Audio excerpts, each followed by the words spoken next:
Vamos a hablar un poquito sobre conocimiento y sabiduría esta mañana. ¿Le parece? Bueno, y si no le parece, pues es el tema igual, ¿verdad? ¿Qué vamos a hacer?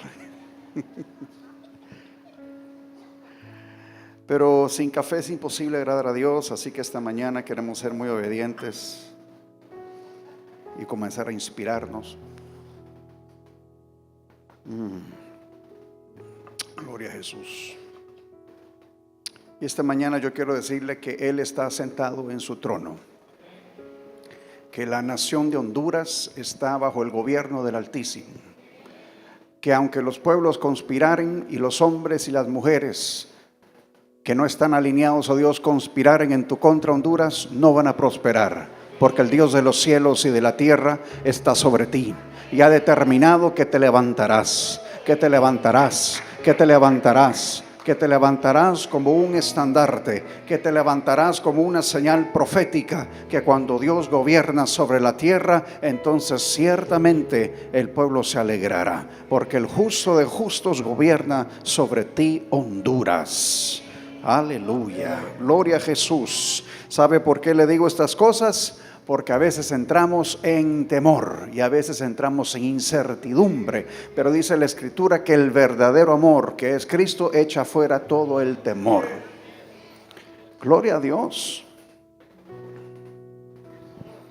Aleluya. ¿Sabe? Por eso es bueno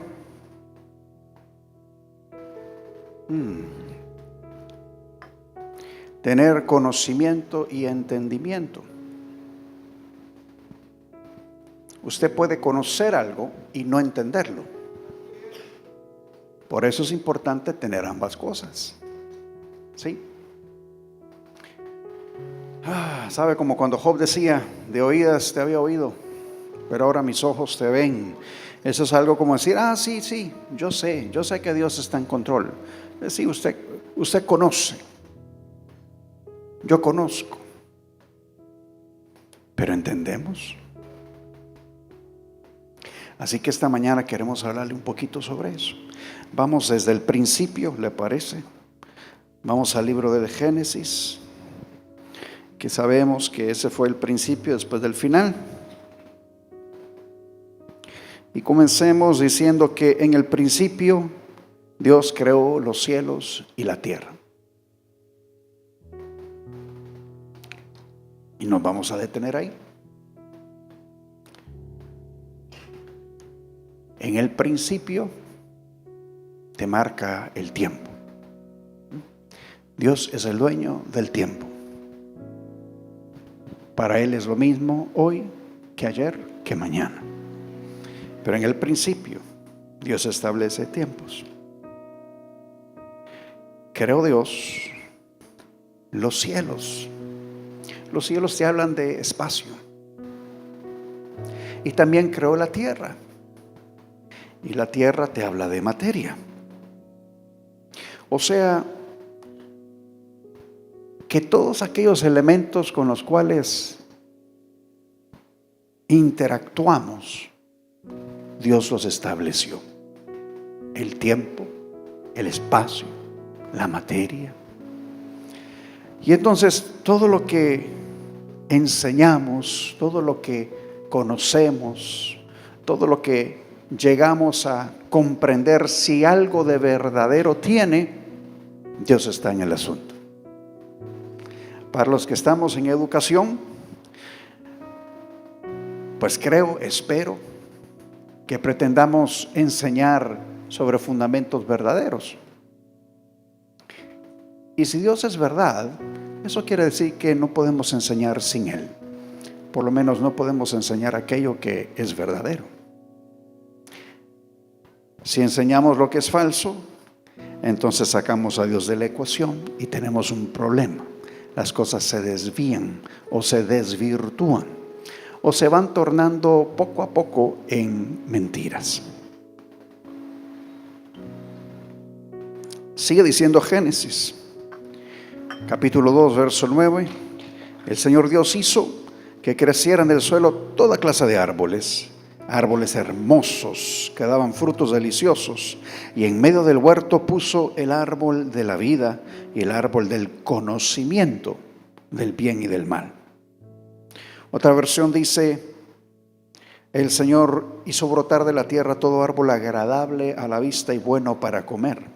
Asimismo, en medio del huerto, el árbol de la vida y el árbol del conocimiento del bien y del mal. Y en una versión en inglés dice: the tree of conscience, giving knowledge of good and bad. El árbol de la conciencia, dando conocimiento del bien y del mal. Y todavía hay otra versión que me parece muy interesante, que dice: the tree of life, also in the center of the garden, el árbol de la vida en medio del jardín, and the tree of knowledge, y el árbol del conocimiento, of the difference between, de la diferencia entre good and evil, el bien y el mal, and blessing and calamity, la bendición y la calamidad. O sea, que el bien te trae bendición y el mal te trae calamidad. Y ese árbol estaba allí también en el jardín. Ahora, Dios es quien nos da la sabiduría, nos da el entendimiento, el conocimiento.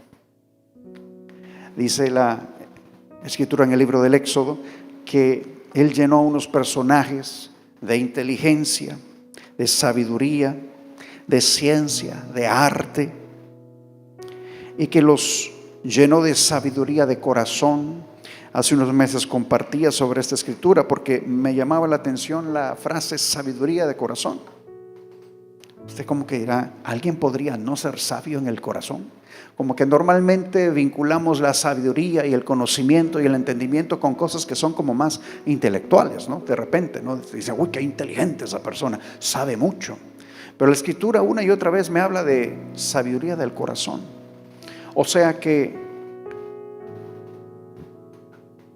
hay cosas que simple y sencillamente tienen que estar vinculadas a un carácter de acuerdo al de Dios para que verdaderamente puedan ser una inteligencia, un conocimiento, una sabiduría divina.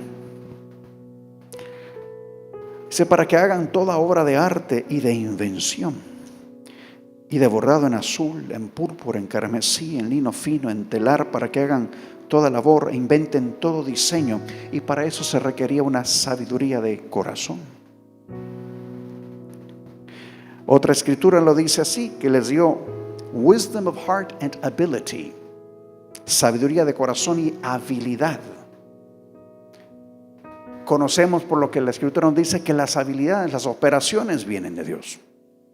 Usted es bueno para los instrumentos, eso se lo dio el Señor. Usted es bueno para cocinar, eso también se lo dio el Señor. Y algunos somos buenos para comer, bueno, yo creo que también el Señor nos dio eso.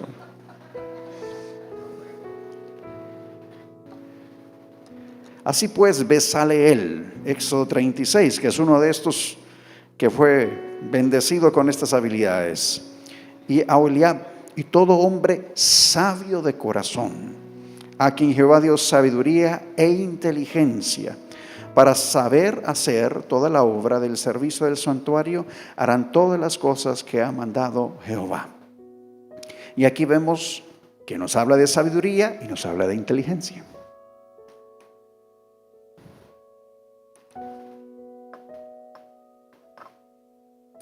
Y Dios dio, 1 Reyes 4:29, a Salomón sabiduría, gran discernimiento y amplitud de corazón, como la arena que está a la orilla del mar. Y aquí es importante entender algo. Cuando nosotros comprendemos la información que hemos aprendido o el conocimiento, entonces tenemos entendimiento.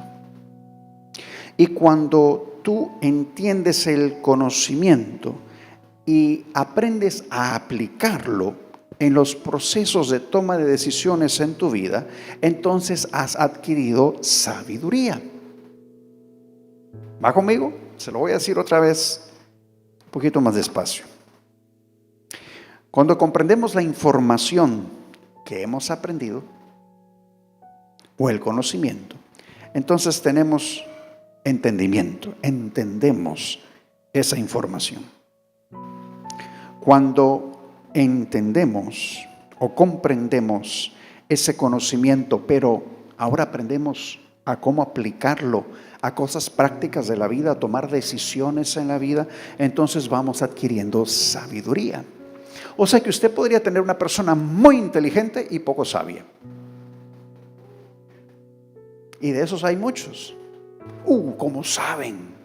Pero a la hora de tomar decisiones, meten la pata. Así que no solo basta con saber, con tener conocimiento, sino cómo aplicas a la vida eso que has comprendido. Y aquí es donde entra el carácter.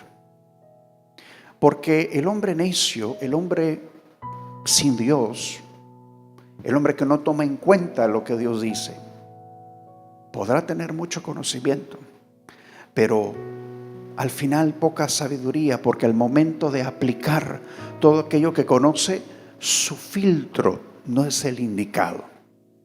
No tiene los parámetros correctos para poder colocar los límites y tener la dirección correcta de lo que debe de hacer con lo que sabe. Por eso es que es importante no solamente entender, sino también poder actuar con sabiduría a la hora de aplicar lo que conozco y lo que entiendo, que podamos tener un corazón conforme al corazón de Dios, para que podamos ser, como dice el libro del Éxodo, sabios de corazón. Dice por allí el libro de Santiago, en el capítulo 3, desde el verso 13: si ustedes son sabios y entienden los caminos de Dios, demuéstrenlo viviendo una vida honesta y haciendo buenas acciones con la humildad que proviene de la sabiduría. La sabiduría afecta la manera en la que nos comportamos. Pero si tienen envidias amargas y ambiciones egoístas en el corazón, no encubran la verdad con jactancias y mentiras. Pues la envidia y el egoísmo no forman parte de la sabiduría que proviene de Dios. Dichas cosas son terrenales, puramente humanas y demoníacas. Así que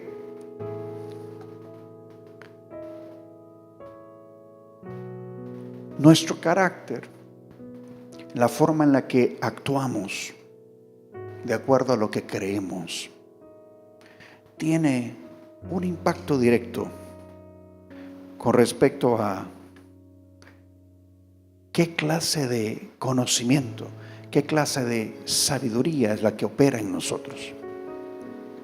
Y a mí me llama mucho la atención cómo una y otra vez la Escritura vincula estas cosas, es decir, no ve el conocimiento como algo aislado del carácter, sino que para operar en la sabiduría que Dios da, entonces hay un carácter que lo acompaña. Sin embargo, dice, la sabiduría que proviene del cielo es ante todo pura, y también ama la paz, y siempre es amable y dispuesta a ceder ante los demás, está llena de compasión y de buenas acciones, no muestra favoritismo y siempre es sincera.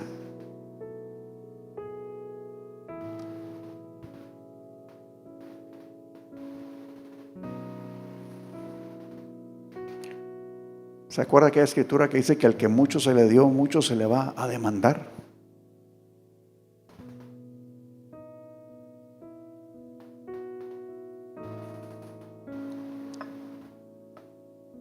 Digo, Señor, líbranos de conocer tanto y de hacer poco con eso. Porque conforme conocemos, así se nos demanda.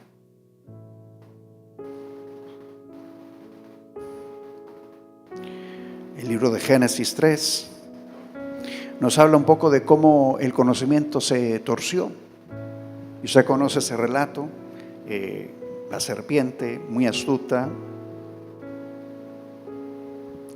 Dice que era la más astuta de los animales en el huerto, más que ninguno de ellos. Y le dice la serpiente, ¿no?, a la mujer en una conversación: así que Dios les dije que no coman del fruto, ¿no?, de ninguno de los árboles que hay aquí. Y la mujer le contesta: no, sí podemos comer. Solo que del fruto del árbol que está en medio del huerto, de ese no se nos permite comer. Y Dios dijo: no deben comerlo, ni siquiera tocarlo. Y Dios no había dicho eso. Eso de tocarlo se lo agregó ella, porque si lo hacen van a morir. Entonces aquí es donde comienza sutilmente a torcerse. Yo le tengo noticias. En términos generales, la mentira es una desviación de la verdad. Por eso es que si no lo discernimos con mucho cuidado, corremos el peligro de tomarnos de los aspectos de verdad que todavía permanecen en ella y creer que está bien. Sin embargo, ignorando todas aquellas áreas en las que se desvió. Por eso a Dios nunca le gustaron las combinaciones. ¿Se acuerda? Aquellas leyes y reglas así medios levíticas, ¿no? De que las telas fueran de un solo hilo, que no se combinaran. Como quien dice, el policotón es aborrecido por el Señor, ¿verdad? O sea, 50% algodón, 50% poliéster, no va con Dios. Aparte del hecho de que es bien incómodo el policotón, yo prefiero 100% algodón. La enseñanza va obviamente mucho más allá del confort de una tela que sea hecha de un solo material. Tiene que ver con las mezclas. Lo que Dios aborrece son las mezclas. No, hermano, pues ¿qué tiene de malo? Mire, sí. Es que, vea, esto es bueno, mire, aquello también es bueno y aquello también es bueno. Yo creo que Pastor Elías decía en una ocasión que la gente decía: ¿y qué tiene de malo? Y que había que preguntarle: ¿y qué tiene de bueno? ¿Verdad? Entonces en las mezclas surge peligrosamente ese cuestionamiento. El que quiera defenderlo dice: ¿qué tiene de malo? Y el que lo quiere escudriñar dice: ¿y qué tiene de bueno? Así que ahí están en esa conversación. La mujer ya comienza a ponerle salsa a los tacos, ya dice que Dios dijo que ni lo toquen. Dios no dijo eso.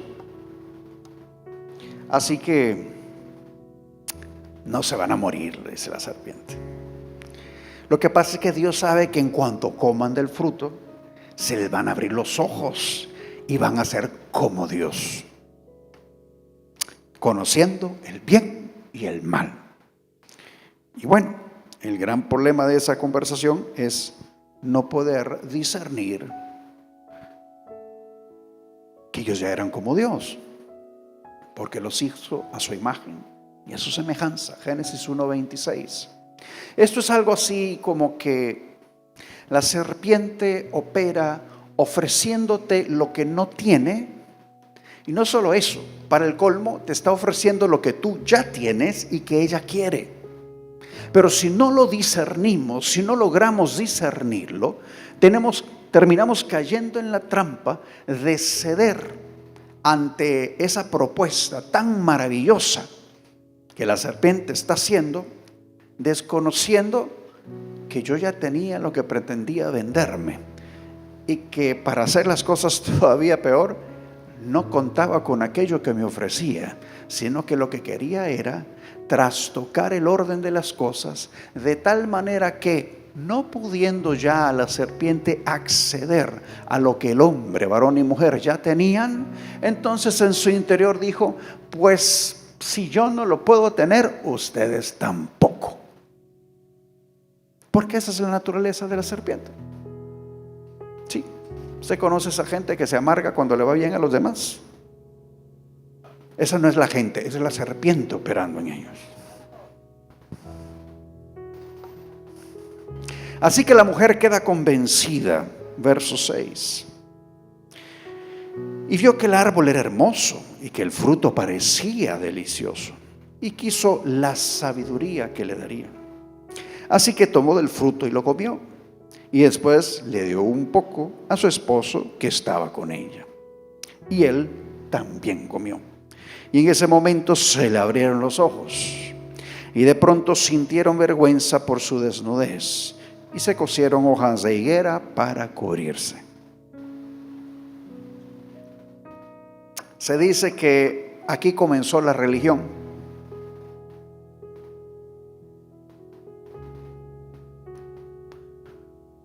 Cuando tú te encuentras en una condición donde tienes vergüenza y sientes la necesidad de encubrir lo que ha sucedido, porque en el fondo hay un temor a lo que Dios va a decir, la religión está operando.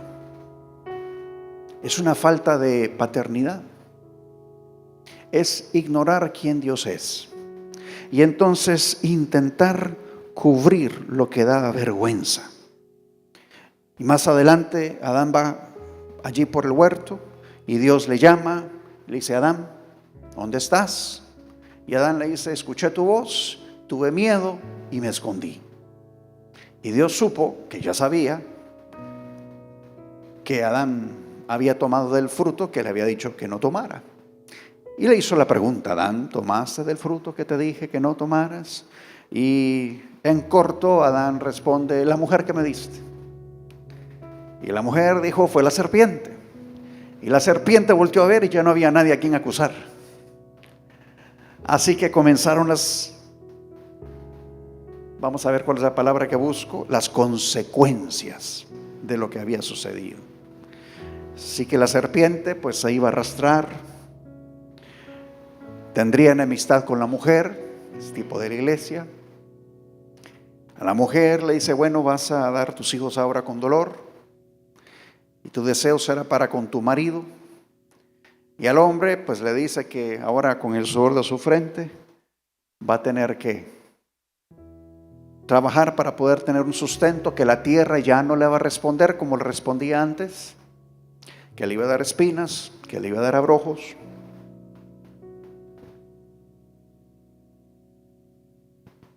Pero qué lindo el Señor, que aún así los cubre con unas pieles, les corta acceso al árbol de la vida, y una espada encendida rodea el árbol de la vida, que es Cristo. Pero es como que Dios, siendo un buen padre, dice: van a haber consecuencias de lo que ha sucedido, pero este no es mi plan para ustedes. Les voy a hacer una cobertura temporal, les voy a hacer un abrigo de pieles y van a tener que seguir en el camino, pero eso servirá de una señal profética que está declarando que un día la sangre del Cordero sería derramada para que una vez más tengas acceso al árbol de la vida, que es Cristo. Así que bendito el Señor, que Él siempre dejó una salida.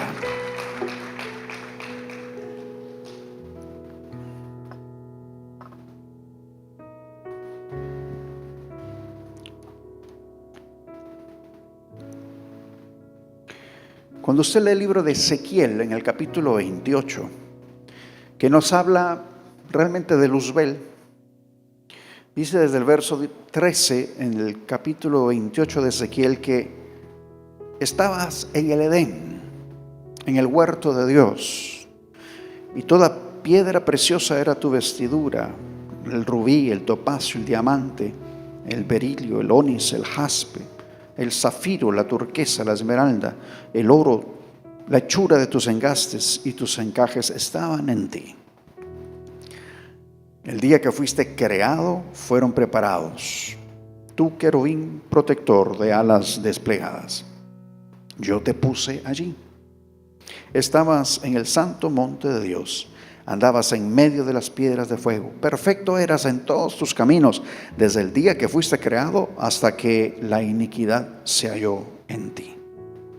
Y a causa de la abundancia de tu comercio, de tus contrataciones, dice otra versión, te llenaste de violencia y pecaste.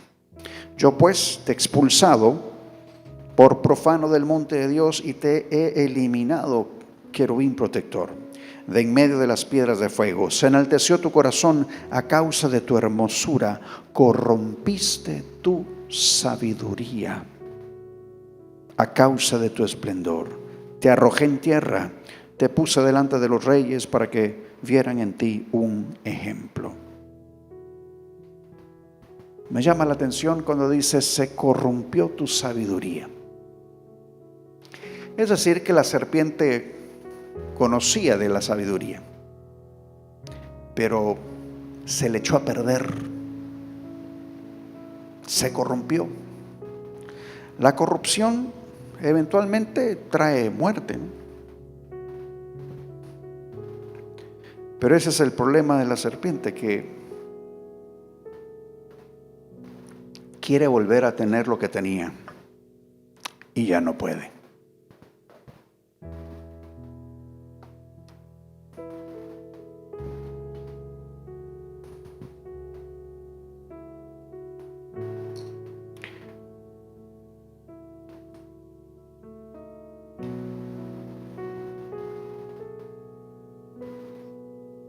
Iba a continuar con otro pasaje que tenía aquí, pero me detuve un momento porque a veces sucede que queremos volver a tener lo que teníamos y a veces ya no se puede. Y cuando ya no se puede, tú y yo necesitamos la operación de la restauración de Dios, que es lo único que nos puede hacer volver al diseño original.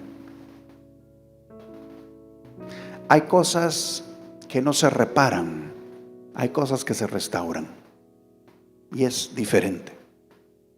La reparación suele ser el fruto muchas veces fallido del esfuerzo del hombre por querer arreglar las cosas, pero la restauración es la intervención de Dios para volver las cosas a su diseño original. Así que, amado, recibe esta palabra de sabiduría esta mañana. Hay cosas que no están para ser reparadas, están para ser restauradas. Y es importante entender la diferencia entre una y otra.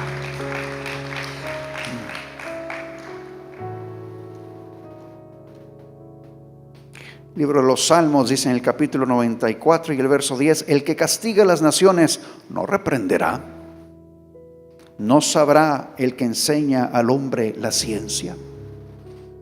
Yo no sé si a usted le ha sucedido esto, pero yo creo que a mí sí me ha pasado más de una vez, que a veces uno cree que sabe más que Dios.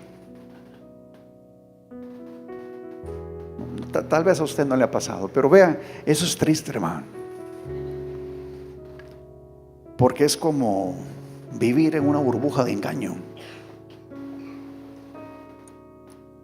Es que tú no sabes. No sabe qué. Dios lo sabe todo, hermano. Es que no sabes cómo yo me sentí. Claro que lo sabe. Es que tú no viste. ¿Acaso no entiendes que Él está en todo lugar, en todo tiempo? Que discierne hasta los pensamientos del hombre.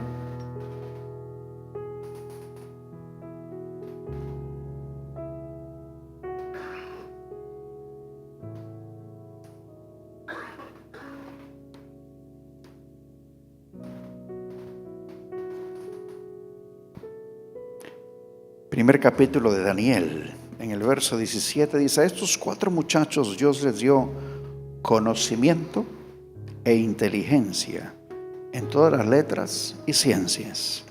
Y Daniel tuvo entendimiento en toda visión y sueños. Luego dice en el capítulo 2, verso 21: Él muda los tiempos y las edades, quita reyes y pone reyes. Da la sabiduría a los sabios y la ciencia a los entendidos. Vea qué lindo este pasaje, porque nos habla de la materia prima. ¿De dónde sale? Bueno, si yo quiero ser sabio, necesito sabiduría, ¿no? Suena como bien básico, hermano, pero téngame paciencia. Y si yo quiero ser entendido, necesito ciencia. Entonces esta escritura lo que está diciendo es: Dios es el que le da la materia prima a los sabios y a los entendidos. Sin sabiduría y sin ciencia no puedes ser sabio ni entendido. Las ocupas, las necesitas, y Dios es quien las da. ¿Qué quiere decir eso? Que nadie puede creerse sabio en su propio entendimiento.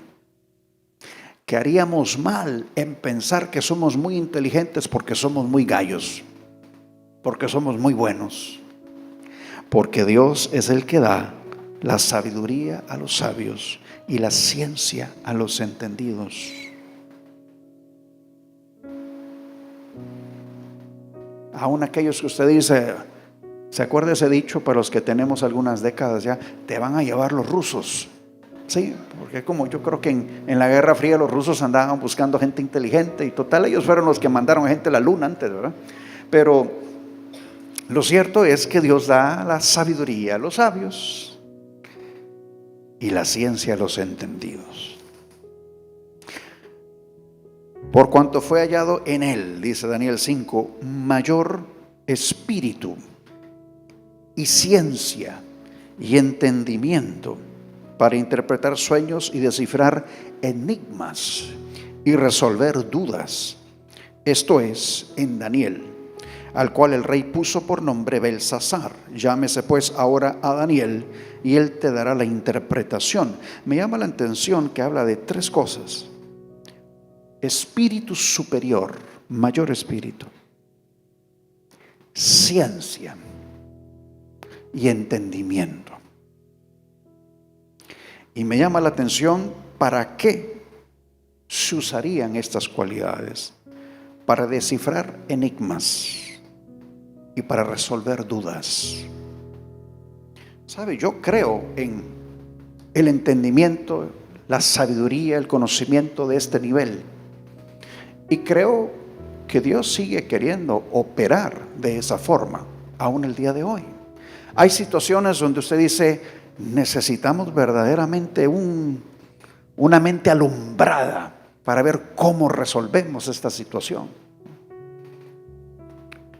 Y bueno, pues Señor, alumbra más de alguno con un espíritu superior, con ciencia y con entendimiento. Y a lo largo de la historia hemos visto gente verdaderamente alumbrada. Se dice, qué inteligencia, Dios mío, ¿de dónde habrá salido eso? ¿Cómo se le pudo haber ocurrido esto? Recuerda que la sabiduría y el entendimiento, las materias primas para eso las pone el Señor. Así que yo digo, bueno, Señor, despierta algunos alumbrados para Honduras que traigan respuesta, solución. ¿Cómo vamos a arreglar la situación de las inundaciones en este valle? ¿Cómo vamos a terminar con la corrupción? ¿Cómo vamos a generar empleo? ¿Cómo vamos a administrar la tierra? ¿Cómo vamos a traer una moneda estable? ¿Cómo vamos a mejorar la educación? ¿Cómo vamos a mejorar la salud? ¿Cómo vamos a descifrar los enigmas? A resolver las dudas, a poder dar respuesta a las preguntas que tiene la gente. Como que nos hacen falta algunos alumbrados colocados en los lugares propicios para que estas cosas también sucedan. Pero tú, Daniel, le dice en el capítulo 12, cierra las palabras y sella el libro hasta el tiempo del fin. Muchos correrán de aquí para allá y la ciencia aumentará. Y ciertamente la ciencia ha aumentado. Pero también dice que el amor de muchos se va a enfriar. Así que yo digo, Señor, si la ciencia aumenta, pero el amor se enfría,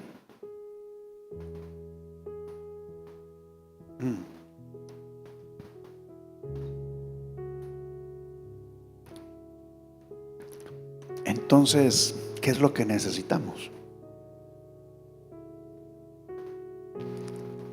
¿Quiénes calientan el amor que se enfrió? Para que entonces la ciencia se alinee.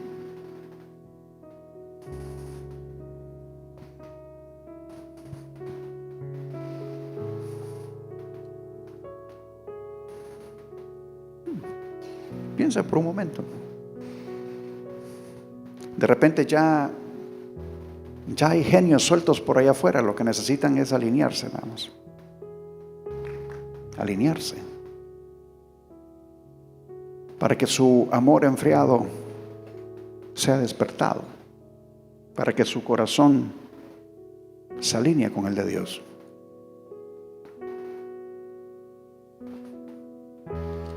Ay de vosotros, intérpretes de la ley, les decía Jesús, porque habéis quitado la llave de la ciencia. Vosotros mismos no entrasteis, y a los que entraban se lo impedisteis.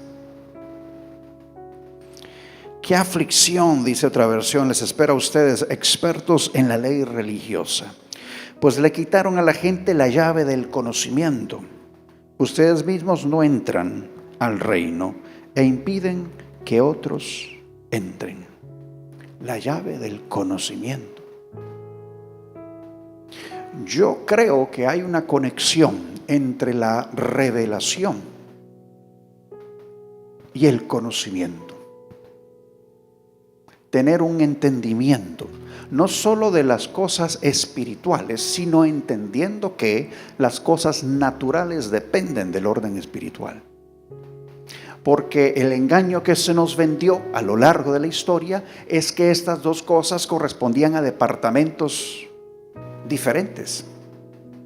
Es más, que no se mezclaban, que una cosa era de un lado y otra era del otro.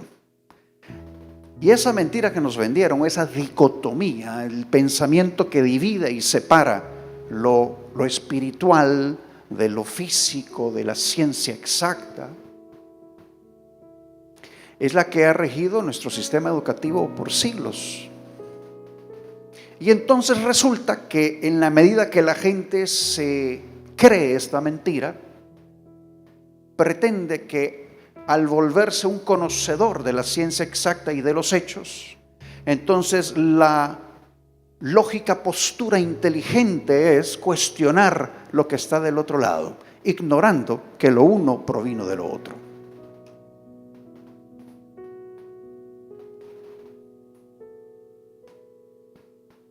Nos vendieron una mentira.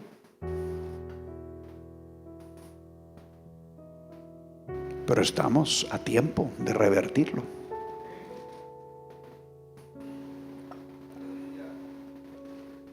De entender que el Señor hizo lo que se ve y lo que no se ve. Que Él da la materia prima del entendimiento y de la sabiduría. ¿Se acuerdan de ese pasaje que leímos? Se lo busco un momentito más para volver a leérselo. En el libro de Daniel, capítulo 2, Él da sabiduría a los sabios y la ciencia a los entendidos.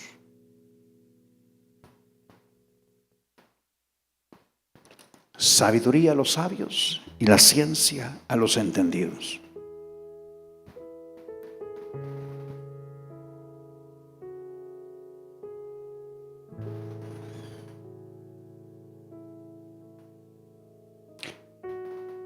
Ese pasaje de Lucas 11, verso 52, en una versión llamada The Voice, dice: You've taken the key. Han tomado para sí la llave. You left the door locked tight. Cerraron la puerta con esta llave.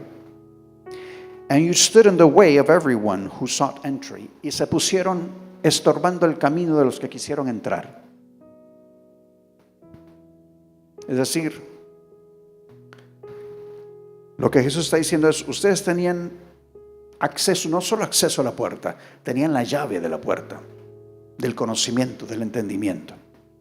No solamente no entraron ustedes, sino que le pusieron llave a la puerta y se pusieron en el camino para impedir que los demás entraran.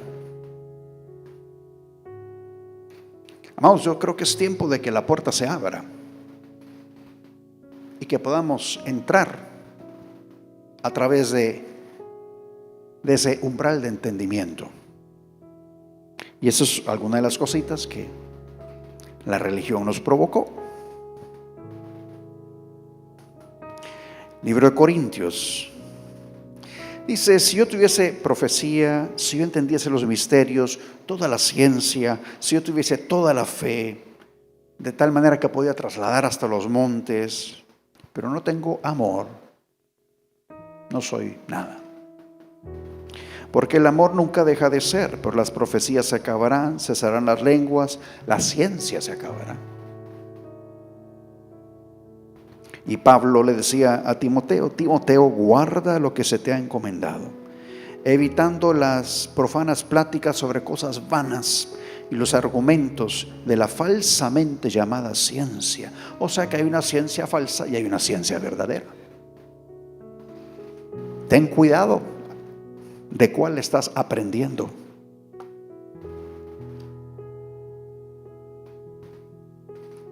Continúa Pablo en 1 Corintios 12, dice, amados hermanos, la primera vez que los visité, no me valí de palabras elevadas, ni de una sabiduría impresionante, para contarles acerca del plan secreto de Dios. Pues decidí que mientras estuviera con ustedes, olvidaría todo excepto a Jesucristo, el que fue crucificado. Me acerqué a ustedes en debilidad, con timidez y con temblor. Y mi mensaje y mi predicación fueron muy sencillos. En lugar de usar discursos ingeniosos y persuasivos, confié solamente en el poder del Espíritu Santo. Lo hice así para que ustedes no confiaran en la sabiduría humana, sino en el poder de Dios. Sin embargo, cuando estoy con creyentes maduros, sí hablo con palabras de sabiduría. Pero no la clase de sabiduría que pertenece a este mundo o a los gobernantes de este mundo, quienes pronto son olvidados. No, la sabiduría de la que hablamos es el misterio de Dios, su plan que antes estaba escondido, aunque Él lo hizo para que nuestra gloria final, aún antes que comenzara el mundo. Aunque Él lo hizo para nuestra gloria final, aún antes que comenzara el mundo. Pero los gobernantes de este mundo no lo entendieron. Si lo hubieran hecho, no habrían crucificado a nuestro glorioso Señor. Y a eso se refieren las Escrituras cuando dicen, ningún ojo ha visto, ningún oído ha escuchado y ninguna mente ha imaginado lo que Dios tiene preparado para quienes le aman. Pero fue a nosotros a quienes Dios reveló esas cosas por medio de su Espíritu, pues su Espíritu investiga todo a fondo y nos muestra los secretos profundos de Dios. Nadie puede conocer los pensamientos de una persona excepto el propio Espíritu de esa persona. Y nadie puede conocer los pensamientos de Dios excepto el propio Espíritu de Dios. Y nosotros hemos recibido el Espíritu de Dios, no el espíritu del mundo. No, el espíritu del mundo, de manera que podemos conocer las cosas maravillosas que Dios nos ha regalado. Les decimos estas cosas sin emplear palabras que provienen de la sabiduría humana. En cambio, hablamos con palabras que el Espíritu nos da. Usamos las palabras del Espíritu para explicar las verdades espirituales. Pero los que no son espirituales no pueden recibir estas verdades de parte del Espíritu de Dios.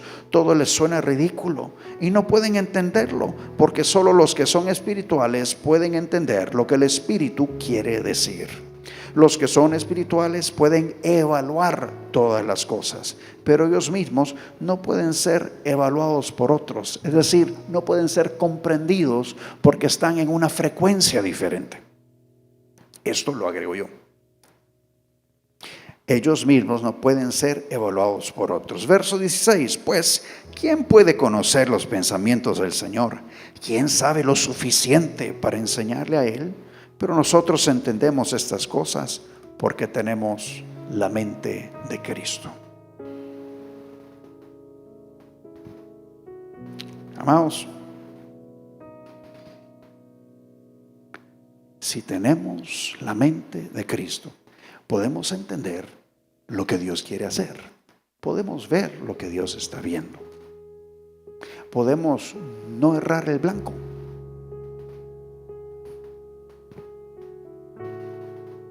En el antiguo pacto, el hombre miraba a Dios como muy distante, ¿no? Muy inalcanzable. tus caminos mayores que mis caminos, tus pensamientos mayores que mis pensamientos. Y entonces el hombre decía, ¿cómo voy a entender a Dios si es tan inalcanzable? Pero en el nuevo pacto vemos a un Dios que se hizo cercano. Y se hizo tan cercano que aún dice el apóstol Pablo que aquellos que buscan al Señor son uno con Él en el Espíritu. Y todavía nos dice, pero tenemos la mente de Cristo. Podemos pensar como Él.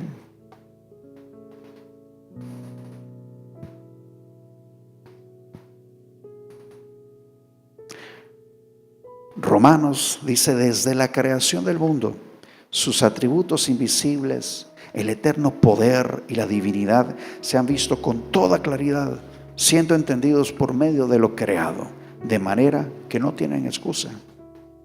Pues aunque conocían a Dios, no le honraron como a Dios, ni le dieron gracias, sino que se hicieron vanos en sus razonamientos, y su necio corazón fue entenebrecido.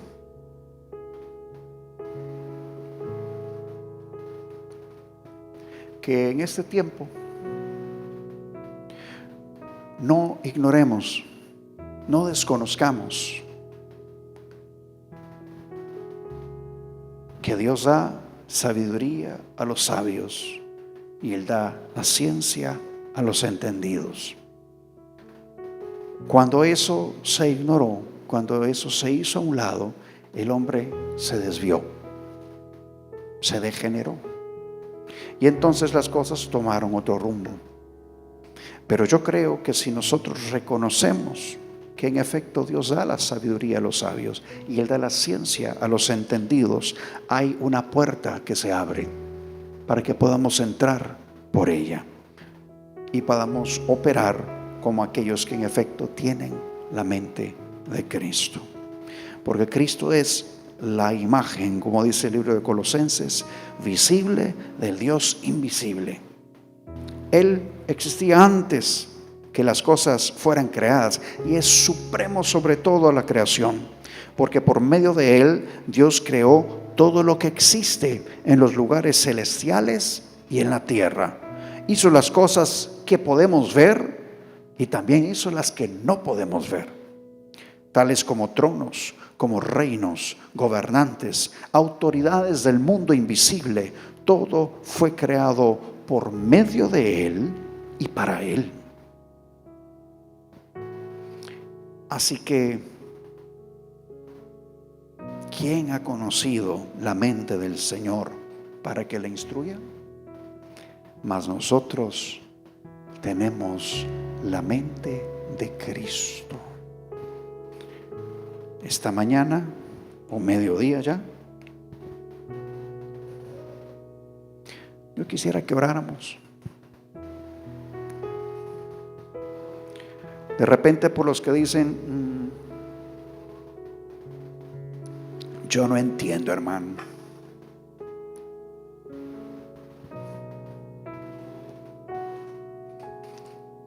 Con esos Dios puede hacer algo, ¿no?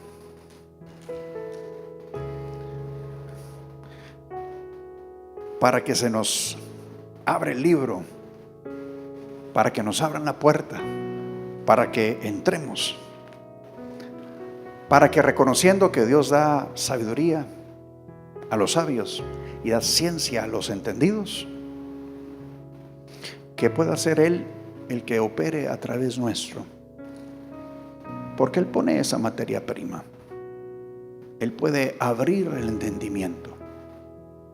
Él puede mostrarnos lo que estaba delante de nuestros ojos y no veíamos.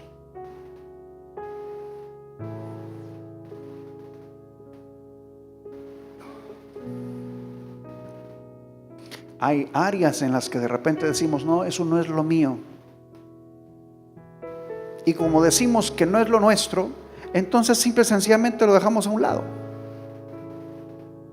Y nos hacemos de la idea de que hay que olvidarnos de eso.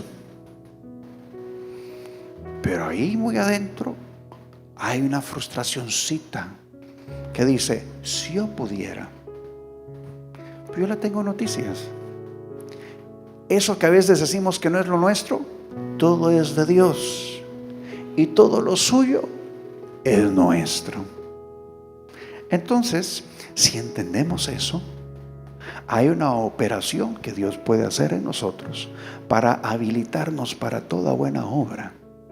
Yo no estoy diciendo que el artista se va a volver ingeniero o que el ingeniero se va a volver filósofo, pero lo que le quiero decir es que todo es de Dios. Y si hay alguna necesidad y usted y yo reconocemos que necesitamos ser alumbrados en un área, Dios da la sabiduría a los sabios y da la ciencia a los entendidos. Así que no sé cuántos de ustedes quieren decir juntamente conmigo esta tarde: Señor, abre nuestro entendimiento. Queremos de la sabiduría que tú das, porque tu palabra dice que el que la necesite, que la pida y le será dada. Creemos este mediodía que tú eres el que da la sabiduría a los sabios y tú eres el que da la ciencia a los entendidos. Que todo lo bueno proviene de ti, el Padre de las luces, en el cual no hay sombra de variación. Padre, todo lo puro, todo lo bueno, todo lo santo, todo lo que viene de ti. Nosotros esta mañana, Señor, creemos que tenemos acceso a estas cosas. Renunciamos, Señor, a algún sentimiento profundamente escondido que quizá en algún momento nos hizo creer que no teníamos acceso a esto. Pero tú nos has abierto la puerta. Padre, tú eres el que a través del Hijo estableció un camino. Esta mañana queremos creer, Señor, que por tu Espíritu Santo tú puedes abrir nuestro entendimiento y hacernos ver las cosas que antes no veíamos y aún entender las que antes no entendíamos, porque creemos, Señor, que ciertamente tú das la sabiduría a los sabios y tú das la ciencia a los entendidos. Padre, que este día, Señor, se abra delante de nosotros un panorama, Señor, lo que antes no veíamos, que ahora lo podamos ver. Que lo que antes creíamos que estaba separado, hoy podamos entender que es parte de un mismo diseño. Que hoy podamos entender, Señor, que el mundo espiritual y el mundo natural están todos gobernados por tu palabra. Que todo lo que se ve, que todo lo que no se ve, todo obedece, Señor, a tu autoridad y a tu nombre. Aún en aquellas áreas donde sintamos que seamos naturalmente limitados, que entendamos que servimos a un Dios ilimitado. Padre, que donde yo soy débil, tú te glorificas, porque aún dirá el débil: fuerte soy. Que el que reconoce una necesidad de aquello que no se ve, que aún allí tú puedas operar. Y que aquel que reconoce otra necesidad en las cosas que se ven, que ahí también tú puedas operar. Padre, que este día, Señor, tú puedas hacer una operación especial en nosotros. Donde hacía falta algo, que tú lo suplas, Señor. Y aún en aquellas áreas donde de repente algo se estaba levantando o enalteciendo, pero que tú no lo hiciste, Señor, que aún allí tú también operes para traer todo a su nivel, para traer todo al equilibrio con el cual tú creaste todas las cosas. Padre, que este día tú operes, Señor, en nuestro cuerpo, en nuestro espíritu, en nuestra alma. Padre, que nuestro entendimiento, Señor, se someta a ti. Que todo lo que somos, que todo lo que tú dijiste que somos, Señor, esté totalmente sumergido en ti, totalmente sometido, Señor, a tu nombre. Y que podamos ser testigos, Señor, de la operación que tú estás haciendo. Que entendamos que las cosas que nosotros no podemos reparar, tú las puedes restaurar, Señor. Que todo lo bueno, que todo lo puro, que todo lo santo, Señor, que todo lo que proviene de ti pueda fluir a través nuestro en este tiempo, en el nombre poderoso de Jesús. Amén.